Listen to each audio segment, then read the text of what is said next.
Hi, it's Sean here, myphotoclub.com's Gadget Guy. What we have here today is a continuation from the last segment. This is the Canon 40D. We looked at the actual camera, and today we're going to actually look at the software installation.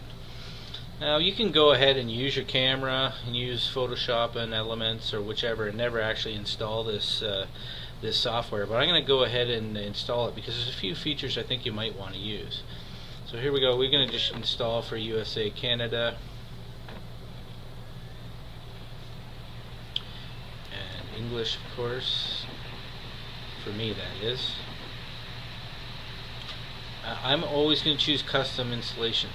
There's a few features on here I don't want. I want to be able to deselect those, and I'll explain why.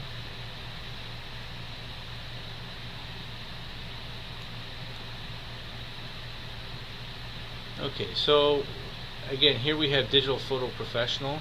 That's the RAW, I believe the RAW feature. I'm going to install it. I definitely want the EOS utility. This is really the one I'm after. Picture Style Editor, don't need that. And I don't want Zoom Browser EX. I use Bridge, and I don't want another program on my system. This is the Wi-Fi utility. I don't have the Wi-Fi adapter for the camera yet. I'll say yet because that may be a future Gadget Guy segment. So I'm going to turn that off, and I'll turn off the security tools, and I'm going to go ahead and do the installation.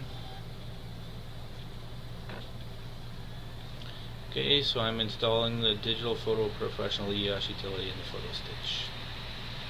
Okay, I'm going to do what we all always do and very quickly read the license agreement and click yes.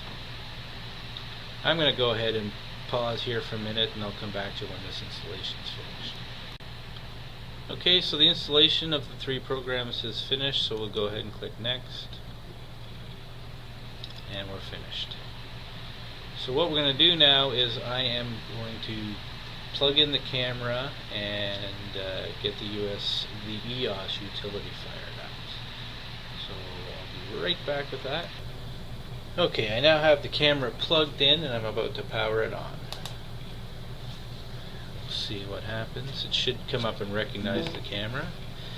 Install the driver.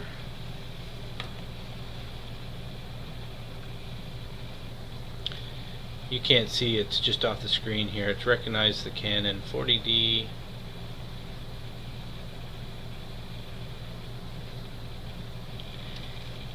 And it's opened up the autoplay dialog.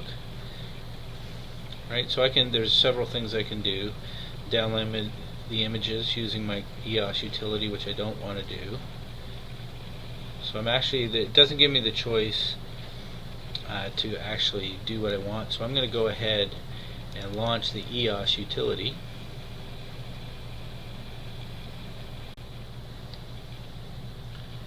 Okay, so I've gone ahead, I've got the camera plugged in.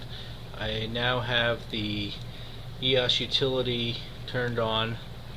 Live view function is enabled in the camera, and my lens is set to manual focus. So I'm going to go ahead now and go down here, and this is a remote live view shooting. This is the cool part. So I can click on that, and it immediately turns on the live view shooting in my camera and shows me what the camera sees. So I can go ahead and play with the white balance, go to auto, go to shade, see the different white balances that are available, cloudy. I'm just going to leave it probably on fluorescent, because that's what the lighting situation that I'm under right now is fluorescent lighting. So I can go ahead now, and because I'm set to manual focus, I can set an area, and then I can zoom into that area and check the focus. So now by adjusting the focus ring on the camera, I can just dial in perfect focus on that one area. So there, that's really crisp on that zoomed in area. That's the part that I want to emphasize, and anything else, if it fades away with the depth of field, then that's fine.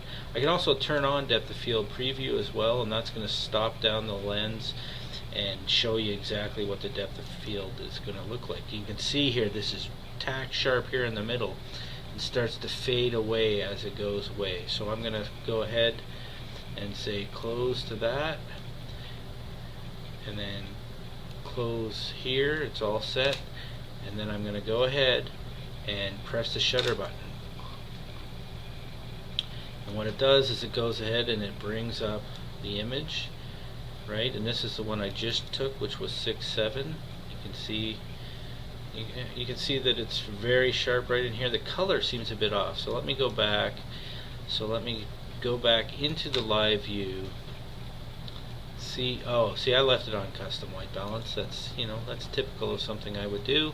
Switch it back to fluorescent. See how the color comes back. Then I'm going to go ahead and click the shutter button. Bring up the shutter button here and click.